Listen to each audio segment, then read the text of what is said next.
네, 금요일 묵상의 시간입니다. 나의 삶에는 진정한 말씀대로의 변화가 있는가? 나의 삶에는 진정한 말씀대로의 변화가 있는가? 자, 이런 제목으로 또 이번 주간 마지막 묵상 나누겠습니다. 어제 우리는 성령 강림과 각 나라 족속 방언으로 외치는 그 하나님의 크신 일을 통해 하나님께서 그 백성들로 하여금 회개하고 하나님과 처음 맺은 그 언약 백성으로 돌아와 그 사명의 길에 서서 하나님 나라를 이루어가기를 원하시는 이 부분들을 살폈습니다.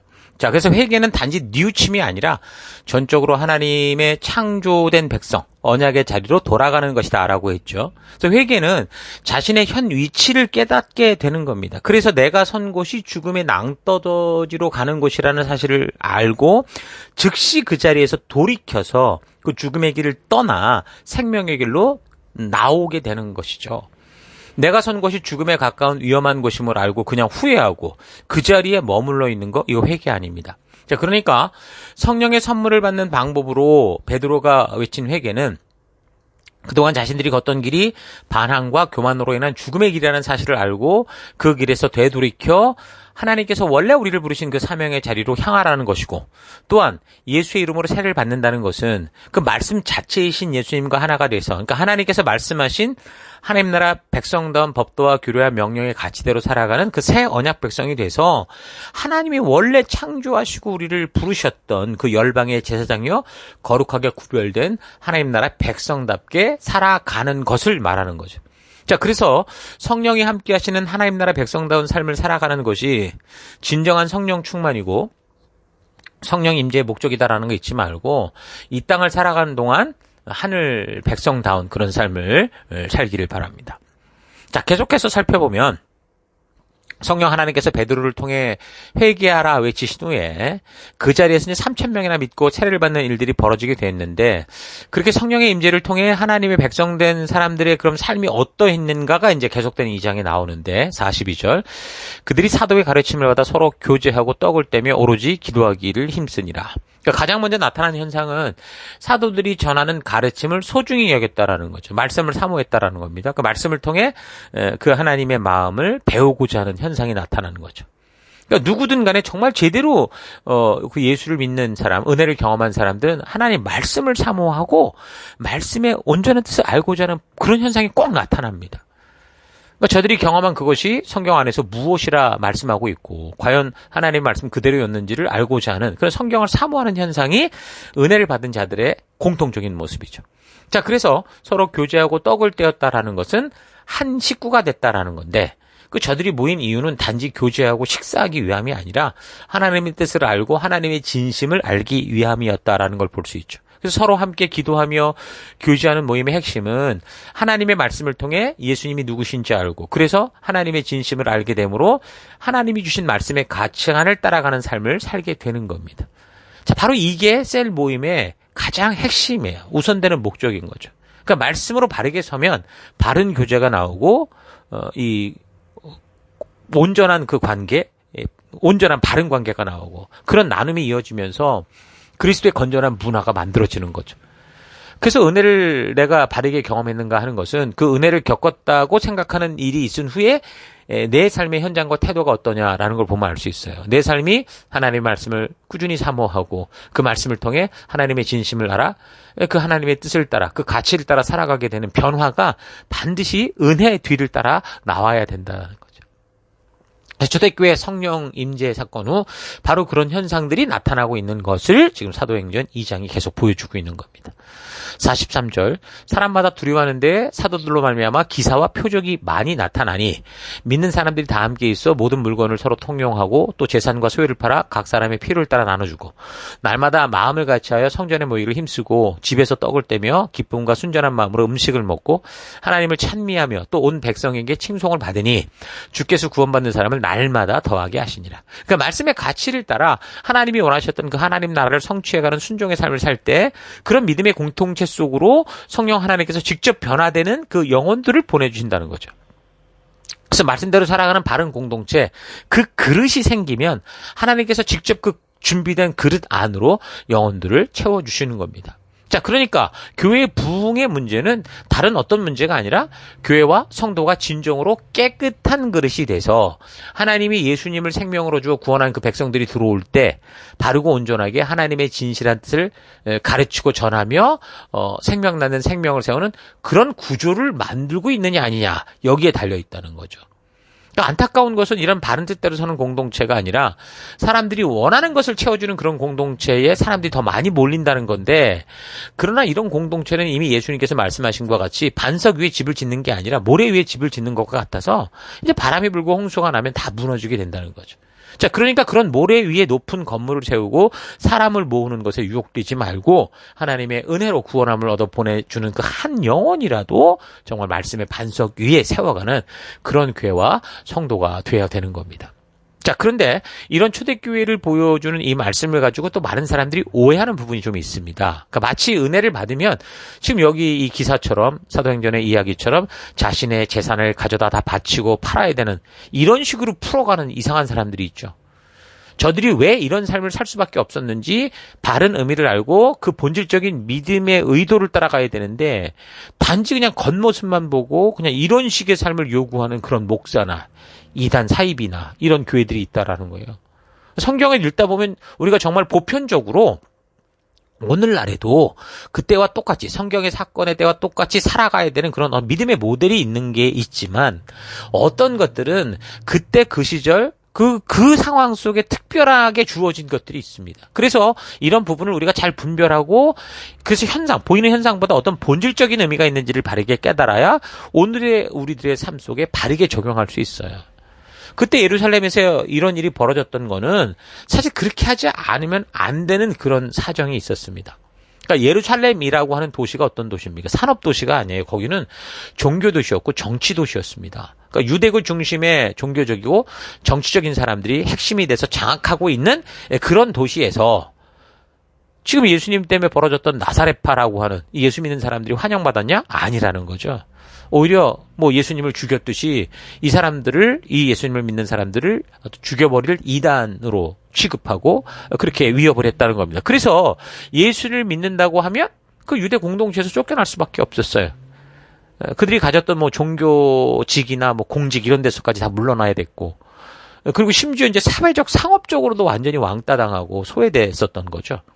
그러니까 예수를 믿는다는 것 때문에 사람들이 상거래조차 하지 않는 외면받는 그런 존재가 됐다라는 겁니다. 다시 말해서 예루살렘에서 예수 믿으면 먹고 살 길이 없어졌다 그겁니다.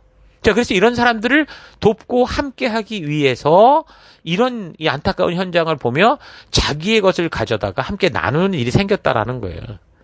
그런 일들이 지금 한두 사람의 문제가 아니었기 때문에 어떤 사람들은 큰 믿음을 가지고 자기 재산을 팔아서 함께 생명을 섬기는 그런 상황까지 갔던 거죠. 생각해 보세요. 그런 현실이 눈에 보인다고 해도 자기가 가진 재산을 다 팔아서 막 함께 이런 구제에 쓴다? 이게 결코 쉬운 일 아닙니다. 그러니까 이 초대교회 성도들이 진리의 성령 하나님으로 말미암아 하나님의 법도와 규례와 명령과 계명의 의도를 바르게 알게 되면서, 다시 말해서 거듭나면서 진실로 말씀대로 실천하고자 하는 하나님 나라를 이루며 살아갔다라는 거죠. 그러니까 진정으로 예수를 믿고 성령으로 거듭난 사람들은 어떤 자기 희생을 치르게 돼도 성경의 가치만이 이 삶의 유일한 가치가 되어 살아가는 이 일이 당연하다는 거예요. 다니엘처럼 조국이 다 망하고 바벨론에 잡혀갔어도 그 가치를 따라 살겠노라는 결단이 있고 변치 않는 이런 믿음의 길이 있다라는 거죠.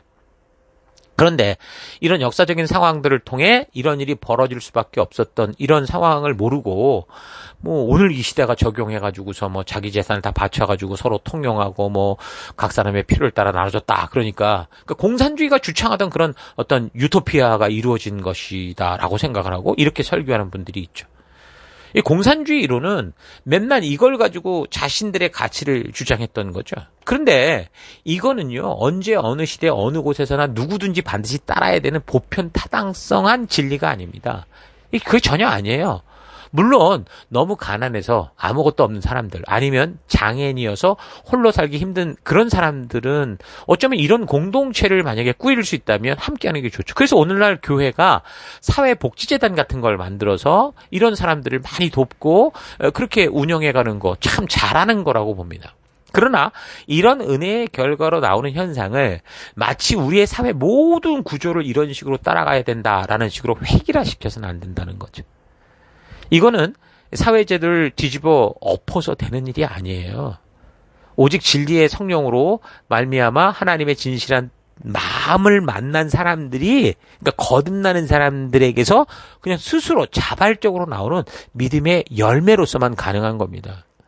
이 당시 이런 일이 벌어진 건 성령으로 말미암아 이 말씀의 힘이 회복되니까 사람들이 예수를 믿는다는 이유로 소외당하고 거절당해서 생존조차 어려운 지체들을 외면하지 않은 거고, 그래서 자기 희생을 통해서라도 말씀대로 함께 책임지고 돕는, 자발적으로 하나님의 법도와 규례와 명령에 순종하는 하나님 나라를 이루어 가더라는 거죠. 그러니까 맥추절의 참된 의미, 오순절의 참된 의미가 그거라고 그랬잖아요. 자기들이 그렇게 도움을 받고 하나님이 구원의 문제만이 아니라 삶의 문제까지도 책임져 주신다라는, 이걸 믿고 믿음으로 우리가 또 흘려보내는 그 날이 맥추절이라고 그랬잖아요. 오순절. 그래서 오늘날도 성령의 시대를 사는 이 교회는 계속해서 자발적으로 이런 주변의 가난한 자와 고아와 과부와 생존의 힘을 잃은 사람들을 도와야 되는 거고, 함께 나누는 그런 공동체가 돼야 되는 거죠. 근데 이게 또 억지로 율법으로 그냥 만들어서 해보면 안 돼요. 그게 아니고 성령 하나님께서 임재하시고, 그래서 말씀을 사모하고 하나님의 뜻을 온전히 알게 됨으로 말미암아 바르게 거듭나는 삶으로 돼야 되는 거죠. 그래야만 이게 가능한 거기 때문에 교회는 어떤 일에 집중이 아니라 말씀에 집중하는, 말씀을 통해 하나님 앞에 거듭나는 그 길을 걷는 교회가 돼야 되는, 그 다음부터 열매는 어떻게 나타나든 나타나게 돼 있죠. 자, 그래서 우리는 말씀 안으로 들어가야 되고, 그 안에서 진리의 성령 하나님께서 진정한 진리를 각자에게 깨닫게 하실 때 성령께서 우리 마음에 깨닫게 해주시는 것을 그대로 바르고 온전하게 받아서 회개하고 변화되어 말씀대로 순종해 살아가는 그런 하나님 나라를 이루어야 되는 거죠. 하나님께서는 성령 하나님이 임하시기 전부터 이 오순절, 맥추절을 통해 이런 어려운 일을 이웃들과 함께 책임져가는 하나님 나라를 이루며 살아갈 수 있도록, 그래서 하나님 나라 법도와 규례와 명령을 주시고 계명을 주시고 약속하신 거예요. 그러니까 초대교회의 이런 변화는 이전에 없던 새로운 것들이 막 벌어지는 게 아니에요. 이미 말씀하셨는데 그동안 되지 않았던 것들이 이제 드디어 실천되는 거죠. 진리의 성령 하나님으로 말미암아 이전부터 하나님이 주셨던 법도와 규례와 명령과 계명의 그 온전한 의도를 바르게 알게 된 사람들이 하나님이 처음부터 부르신 그 열방의 제사장이요 거룩하게 구별된 하나님 나라를 이루어가는 삶, 그것으로의 회복, 그게 바로 이 모습이라는 겁니다. 그래서 우리에게 성령과 말씀으로 바른 믿음이 들어간다면 정말 성경에서 말씀하신 것과 같이 우리를 책임져 주신 하나님을 믿음으로 나의 안전만을 위한 삶이 아니라 함께 떡을 떼고 나누는 그런 삶을 살아가게 되는 겁니다. 그러니까 교회의 가장 큰 변화는 이기적인 삶에서 이타적인 삶이 되는 거죠. 그러니까 우리 주변의 어려운 이웃들을 외면하지 않고 함께 책임지고 함께 나누며 살아가는 그런 성도가 되는 겁니다. 초대교회는 그 당시 예루살렘 지역의 주된 핵심이 아니라 비주류였죠. 주류였던 주류 세력이었던 유대교들, 바리새인들의 박해를 받아서 이 사람들은 생업조차 힘든 그런 교회였어요. 수입이 없고 끊어지고 계속 누군가의 도움을 받아야만 겨우 살아낼 수 있었던 게 교회였습니다. 그래서 예루살렘 교회는 복음 전파의 진원지요 시작점이기는 했지만 복음 전파에 힘을 쏟기보다 더 생존하는 일이 더 큰 그런 지경이었던 거예요. 그래서 오히려 유대인들의 박해가 덜하고 자유로웠던 시리아의 그 안디옥 쪽에서 이제 복음의 전초기지가 만들어졌고, 거기서 이제 사도 바울이 중심이 돼서 이제 복음을 전하는 그런 일들도 하게 됐어요. 그래서 예루살렘은 복음의 어떤 출발지, 진원지였기 때문에 사도 바울도 사실 열심히 예루살렘 교회를 여러 가지로 돕고자 했어요. 그래서 가는 곳마다 구제 헌금을 모아서 예루살렘 교회로 계속 보냈습니다. 근데 결국 예루살렘 교회는 힘을 잃고 다 떠날 수밖에 없었어요. AD 한 65년경쯤 됐을 때 예루살렘에서 이제 교회를 향한 박해가 너무 심해지면서 사도들까지 이제 온 세상으로 흩어져 복음을 전하러 다 떠나버립니다. 그래서 결국 성도들은 거의 다 떠날 수밖에 없었어요. 거기 가진 것도 없고 살 수도 없고.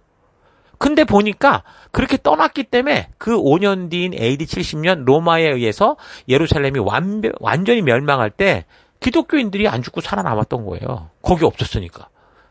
그때 어려운 사람 돕고 살겠다고 자기 있던 거 다 팔았잖아요. 없잖아요. 자기 다 가진 게 없으니, 움켜진 게 없으니, 기득권이 없으니 다 흩어졌다고요. 근데 거기서 자기만 잘 먹고 잘 살겠다고 재산을 늘리던 그런 사람들은 어떻게 됐어요? 틀림없이 거기를 떠날 수 없었을 것이고, 그러니 그 재산 때문에 결국은 AD 70년 로마에 의해서 완전히 모든 게 다 자신의 땅, 자신의 집, 자신의 재물이 다 그냥 엎어지고 뒤집어지고 그 재물 위해서 다 죽었을 거예요. 자, 정리를 하면 그래서 오늘날도 성령의 시대를 사는 교회는 계속해서 이런 가난한 자와 고아와 과부, 생존의 힘을 잃은 사람들을 관심 가지고 도와야 되고 함께 나누는 그런 공동체가 되어야 되는데 그게 억지로 되는 게 아니라고 그랬어요. 성령 하나님께서 임재하시고 말씀으로 바르게 깨닫고 거듭나서 어떻게 살아야 한지를 알게 될 때 나타나는 열매로서 그런 축복을 누리는 그런 교회가 돼야 되는 거 잊지 마십시다. 그래서 우리는 말씀을 들어야 되고 그 말씀을 들을 때 성령께서 우리 마음을 깨닫게 해주시는 이 깊은 하나님의 초대로 나아가야 돼요. 그래서 바르고 온전하게 하나님의 마음을 만나고 그 회개하고 변화돼서 그 말씀대로 순종하는 정말 우리의 것을 낮은 곳으로 흘리는 그런 인생이 돼야 되죠. 그래서 우리가 성경을 읽어나갈 때 정말 어느 시대나 따라야 될 보편 타당성이 있어서 언제 어디서 누구든 간에 본받아야 될 이 모델이 되는 그런 말씀이고 사건인지 아니면 그때 그 상황에서 전개되는 특수한 상황의 특수 케이스에 해당되는지를 잘 분별해서 그 안에서 참된 하나님의 진리와 의도를 깨닫는 우리가 되어야 됩니다. 오늘 본문의 이런 일들을 통해 오순절에 임하신 성령 강림의 참된 의미, 신의 산에서 법도를 알려주실 때 그 맥주절을 지키게 하셨던 그 의미를 우리가 좀 잘 기억하면서 그래서 우리 또한 오늘 이 시대 성령이 강림하셨던 그 오순절 이 날 하나님의 이 사랑을 기억하며 함께 살아가는 하나님 나라를 기억하게 하는 그날 우리 가운데 오셨던 성령과 함께 우리가 그 의도를 잊지 않고 우리의 삶 속에 그 일을 이루어가는 여러분과 제가 될 수 있기를 주의 이름으로 축원합니다. 자, 오늘 하루 성령 강림을 통해 하나님의 진심을 바르게 깨닫게 된 자들이 살아가던 초대교회 공동체의 말씀으로의 진정한 회복 이 예를 좀 깊이 생각해 보면서 과연 나는 그런 말씀대로 회복된 삶이 있는가? 나의 만족의 한계를 정하고 어려운 이들과 함께 나누고자 하는 그런 삶이 있는가? 좀 되돌아봤으면 좋겠습니다. 한 번만 더, 조금만 더를 외치면서 자꾸 나의 욕심의 그릇을 무한대로 크게 하고 있지는 않은지. 그래서 항상 내가 부족하고 모자란다고 생각을 하니까 그 부족을 채우기 위해 예수님 동원하고 성령님 동원하고 있지는 않은지. 내가 주님이 기쁨이 돼야 되는데 주님을 내가 기뻐하는 도구로 그런 어떤 이용거리로 삼고자 하고 있지는 않은지 되돌아봅시다. 성령 강림을 통해 임마누엘의 하나님으로 언제나 우리와 함께 살며 하나님 나라를 이루시는 하나님의 진심을 바르게 깨달읍시다. 하나님은 늘 변함없이 우리를 확실하게 책임져 주시는 분이다라는 걸 확고히 믿고 그래서 우리로 하여금 먼저 그의 나라와 그의 의를 구하라 하셨던 이 성령 강림의 의미를 바르게 깨닫길 바랍니다. 그래서 예수를 믿노로 하면서 아직도 세상을 닮아가고 세상의 것으로 만족하고 세상 영역을 넓혀가려는 그런 삶이 아니라 이제 우리의 소속은 하늘 백성임을 잊지 않고 그 하늘 백성들이 이 땅에서 나그네로서 살아갈 가치 성경 말씀을 따라 하나님 나라를 이루는 우리가 되기를 바랍니다. 하나님께서 늘 우리와 함께 하심을 알게 하는 성령 임재 사건을 통해서 우리 삶의 기준이 바뀌고 살아가는 방법이 바뀌고 사는 목적이 이 세상이 아닌 하늘을 향한 성령 충만한 삶을 살아가는 우리가 되기를 바랍니다. 내 삶의 주인이 하나님이시다라는 라는 것을 잊지 않는 삶이 성령 충만한 삶이에요. 그래서 하나님께서 명하신 창조의 법칙을 따라 말씀 따라 날마다 살아가는 것이 성령 충만입니다. 자, 그런 삶을 살아갈 때 그 안에서 그런 성령 충만한 삶 안에서 뭐가 나타나요? 성령의 열매들이 성령의 은사들이 나타나는 거예요. 자, 그렇게 하나님의 주인 되심을 잊고 또다시 자기 생각을 따라 살아가는 거 그럼 반대로 그건 성령 회방이 되겠죠. 자, 이런 사실 잊지 마시고 예수님께서 나의 신랑 되시고 우리가 그의 신부 되어 한 가족으로 살아가는 것이 믿음의 삶이다라는 거 잊지 않고 언제 어디서나 거룩하고 순결한 신실한 신부로 살아가는 여러분 될 수 있기를 주의 이름으로 축원합니다. 오늘 하루도 힘내십시오. 잠시 기도하겠습니다. 하나님은 우리에게 신비한 것을 보여주시려고 하는 게 아니라 하나님의 진심을 보여주시기 위해 이 땅에 예수 그리스도를 보내시고 성령 하나님을 보내셨는데 단지 그 예수님을 구원의 방법으로 보고 성령님을 내 감정의 만족을 위해 동원하고자 해왔던 이런 삶을 회개합니다. 성령 하나님을 기쁨으로 내 안에 모시고 하나님의 진심을 알아 우리 주 진리의 말씀을 따라 기꺼이 살아가는 거룩한 예수님의 신부된 삶 살아가는 내가 되길 원합니다. 내 안에 계신 성령 하나님, 우리 주님의 말씀 그대로 살아가는 믿음을 통해 역사하시고 나의 입술을 통해 거룩한 하나님의 일하심을 선포하며 나의 삶을 통해 천국을 열방에 보이는 삶을 살아 주옵소서. 나의 삶에는 진정한 말씀대로의 변화가 있는가를 되돌아보고 하나님 나를 통해 하나님 나라가 이루어져가는 거룩한 하루하루 그 순간순간을 이루어가는 내가 될 것을 결단하고 감사드리며 예수님 이름으로 기도했습니다. 아멘.